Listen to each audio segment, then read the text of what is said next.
무소유. 법정. 나는 가난한 닭발승이요. 내가 가진 거라고는 물레와 교도소에서 쓰던 밥그릇과 염소젓 한 깡통, 허름한 요포 6장, 수건 그리고 대단치도 않은 평판 이것뿐이요. 마하트마 간디가 1931년 9월 런던에서 열린 제2차 원탁회의에 참석하기 위해 가던 도중 마르세유 세관원에게 소지품을 펼쳐 보이면서 한 말이다. K.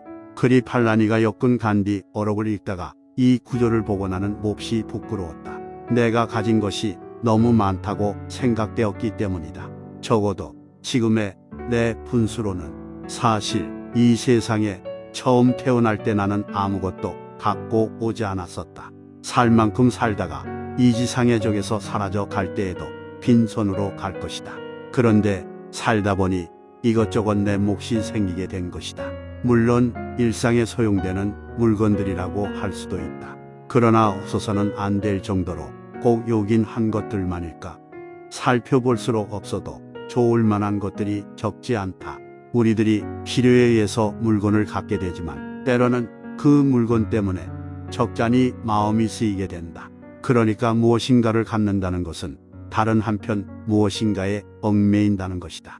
필요에 따라 가졌던 것이 도리어 우리를 부자유하게 얽어맨다고 할 때 주객이 전도되어 우리는 가짐을 당하게 된다는 말이다. 그러므로 많이 갖고 있다는 것은 흔히 자랑거리로 되어 있지만 그만큼 많이 얽혀 있다는 측면도 동시에 지니고 있는 것이다. 나는 지난해 여름까지 난초 2분을 정성스레 정말 정성을 다해 길렀었다. 3년 전 거처를 지금의 달해헌으로 옮겨왔을 때 어떤 스님이 우리 방으로 보내준 것이다.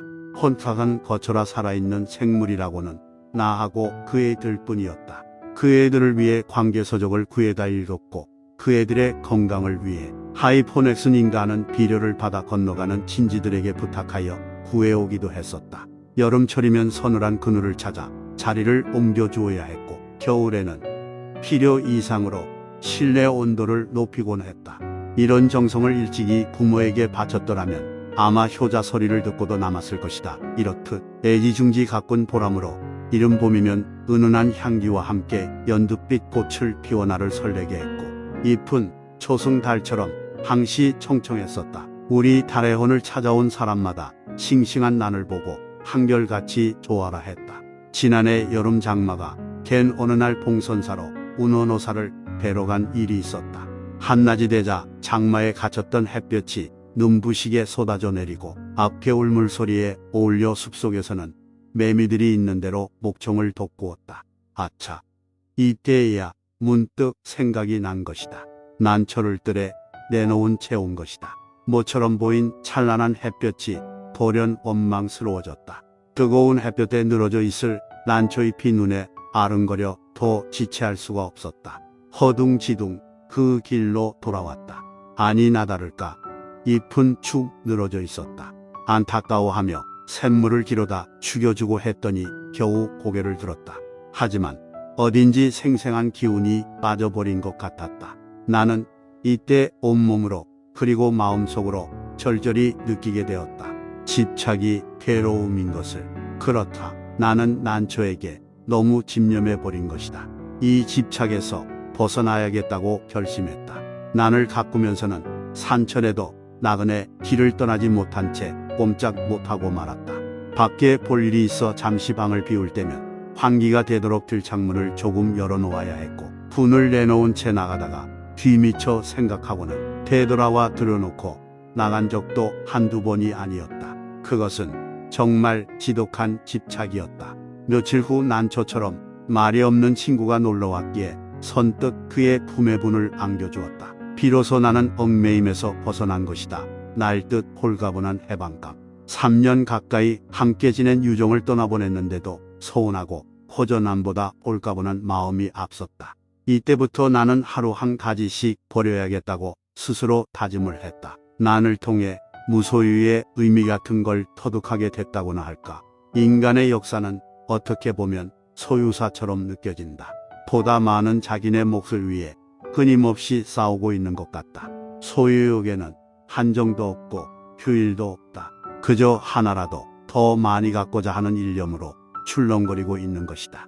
물건만으로는 성에 차질 않아 사람까지 소유하려 든다. 그 사람이 제 뜻대로 되지 않을 경우는 끔찍한 비극도 불사하면서 제 정신도 갖지 못한 처지에 남을 가지려 하는 것이다. 소유욕은 이해와 정비례한다.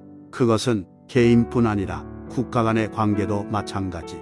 어제의 맹방들이 오늘에는 맞서게 되는가 하면 서로 으르렁대던 나라끼리 신선사조를 교환하는 사례를 우리는 얼마든지 보고 있다. 그것은 오로지 소유의 바탕을 둔 이해관계 때문인 것이다. 만약 인간의 역사가 소유사에서 무소유사로 그 향을 바꾼다면 어떻게 될까? 아마 싸우는 일은 거의 없을 것이다. 주지 못해 싸운다는 말은 듣지 못했다. 간디는 또 이런 말도 하고 있다. 내게는 소유가 범죄처럼 생각된다. 그가 무엇인가를 갖는다면 같은 물건을 갖고자 하는 사람들이 똑같이 가질 수 있을 때 화난다는 것. 그러나 그것은 거의 불가능한 일이므로 자기 소유에 대해서 범죄처럼 자책하지 않을 수 없다는 것이다.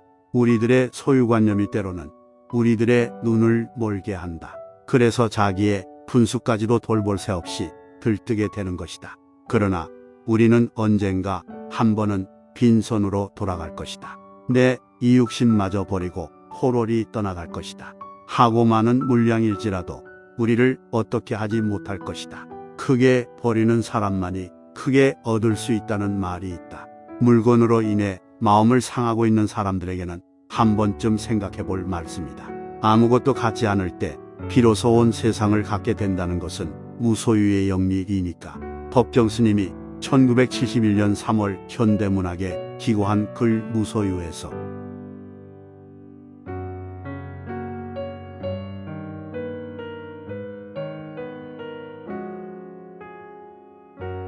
구독과 좋아요는 사랑입니다.